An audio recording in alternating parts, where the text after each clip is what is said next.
నేను అప్పగించిన యూదా బోధకుడా నేనా అని అడగగా నీవన్నట్టే అన్నాడు.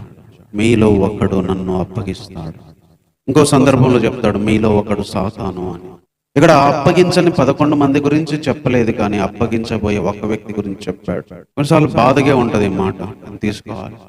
ఎందుకంటే ఆ మనుషుడు పుట్టకుంటే మేలు అన్నంత గొప్ప మాట అన్నాడు. అంతే ఏం చేసేదానికంటే నన్ను అప్పగించి ఆ శిక్ష కొని తెచ్చుకునే కంటే పుట్టకుంటే మేలు.